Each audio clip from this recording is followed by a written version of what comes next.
ইউক্রেনের নিপ্রো শহরে Oreshnik hypersonic ক্ষেপণাস্ত্র দিয়ে হামলা চালিয়েছে রাশিয়া। শুক্রবার এক টেলিভিশন ভাষণে শব্দের চেয়ে 10 গুণ বেশি গতিসম্পন্ন এই ক্ষেপণাস্ত্র দিয়ে হামলার কথা স্বীকার করেন রুশ প্রেসিডেন্ট ভ্লাদিমির পুতিন। এ সময় রাশিয়ার নতুন ধরনের আরও শক্তিশালী ক্ষেপণাস্ত্র মজুদ আছে জানিয়ে সেগুলো ব্যবহারের জন্য তার দেশ সম্পূর্ণ প্রস্তুত বলেও মন্তব্য করেন পুতিন।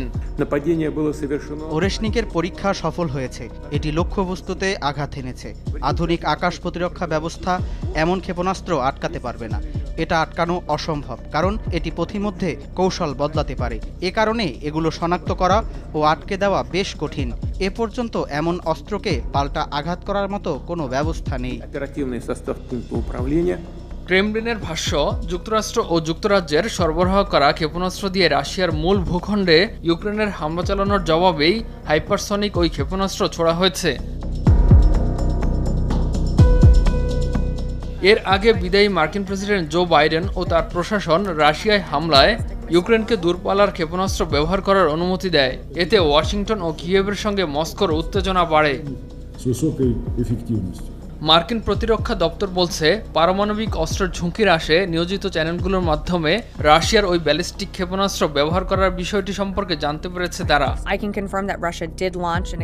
RS-26 রুবেজ নামের আন্তঃমহাদেশীয় ব্যালিস্টিক ক্ষেপণাস্ত্রের ICBM এর উপর ভিত্তি করে তৈরি করা হয়েছে ওরেশনিক।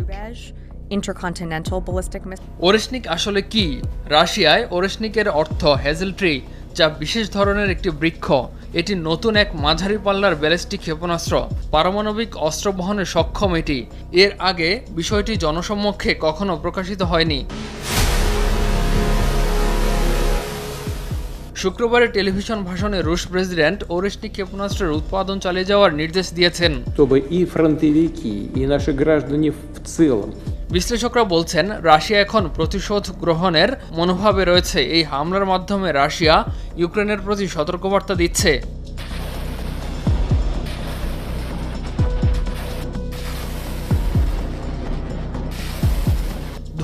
সালের ফেব্রুয়ারি মাসে রাশিয়া ইউক্রেনে পূর্ণমাত্রায় হামলা শুরু করে। এখন উভয় পক্ষই জানুয়ারিতে ডোনাল্ড ট্রাম্পের মার্কিন প্রেসিডেন্ট হিসেবে দায়িত্ব নেওয়ার আগে যুদ্ধক্ষেত্রে অগ্রগতি অর্জনের চেষ্টা করছে। ডোনাল্ড ট্রাম্প যুদ্ধ দ্রুত শেষ করার প্রতিশ্রুতি দিয়েছেন, তবে কিভাবে করবেন তা জানাননি।